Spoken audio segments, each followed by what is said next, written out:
at the podium, and you know this guy, 23, the three-time NBA champion. You had said in August it really hadn't hit you yet on your podcast.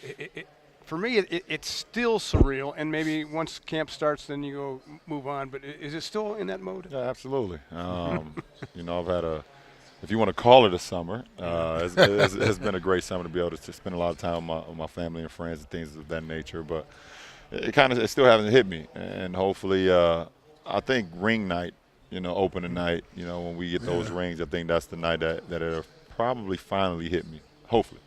Bron, in terms of the thirst to repeat, you've been through it, you've done it. What will you say to the guys, or what will you expect from them now to get that hunger right back? Well, I think you just start from the ground up once again. It's almost like a reset button. Yes, we are the defending champions, but at the same time, this is a new season. And it's up to us to make sure we just continue on the process. We have to. We can't just think that we're going to just be able to pick off right from June. We have to just start over and bring in the basics of the game, bring in the fundamentals of the game, and then start to get better and better every single month.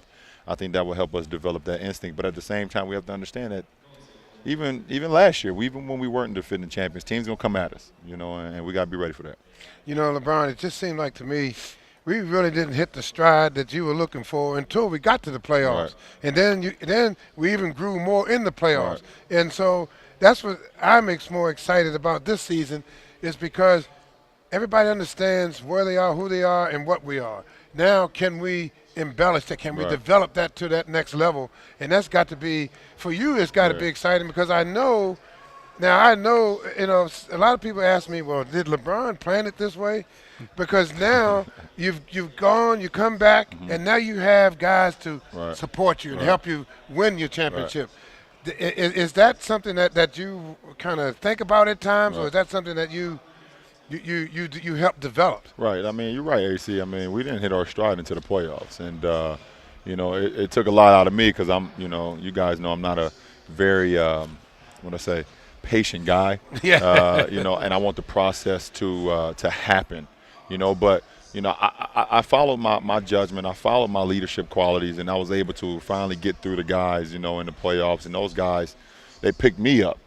Kyrie and KF throughout the postseason, doing what they was able to do throughout throughout those series versus Detroit and Toronto and Atlanta, and also all the way to the finals and versus Golden State. So, I love the fact that we have our group back. For the most part, we hated to see Ximo go, and hated to see Delly go, and we know Mo is is calling it quits, and we lost Sasha from last year as well. But for the most part, we have our core back, and we're very excited about that, and get going. Right. Bron, aside from you crying on the floor, because that's when I totally lost it. I was right there with you. But I'll never, ever, ever, ever, ever, ever forget the block. Yeah. None of us will. Greatest moment. Look at it again here. I mean, how many times have you watched it, and even are you in awe of what happened? I've seen it, quite a few times, from either just watching replays of the game, or coming back on television, or, being at the ESPYs with my teammates, and, they showed it as well. It was a defining moment, not only in Cleveland history, Cleveland sports history, Cleveland Cavs history, but for me to have a defining moment making a defensive play, that means a lot to me, because I'll take that side of the floor very seriously, and having one of my staple plays, and that's getting back and having a game-changing block. And, that right there, helped us bring that trophy. As an ex-player watching the whole sequence, JR gave you an extra count by slowing the guy up. Yeah. But what I was intrigued with is how you realized how close you were to goaltending. Right. Because you didn't. Right. You right. I had to.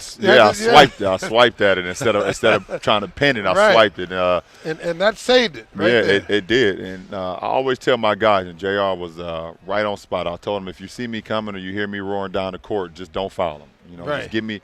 Just make the offensive guy just change his projection just a little bit, and it's going to give me a little time to get it. And my only thing when I was getting back on D, and I was looking at the clock, and I was looking at the play develop, I was like, okay, I know I can get there. You can get there and just hopefully the ref just don't call goaltend. Yeah. Because it was still over 2 minutes and it's not a reviewable play. And the look on yeah, your face. right. And I was like, and then once I got the block and I landed, I was like, oh, I didn't hear the whistle. And JR got the ball. I was like, okay, well, we good now. That's we what good. your face looked Yeah, like. we Like good. you were like, wait, is it coming? Is it coming? Right. So we we're all good. know there's only one person on the planet that could pull that off the way this guy does, the author of the chase down.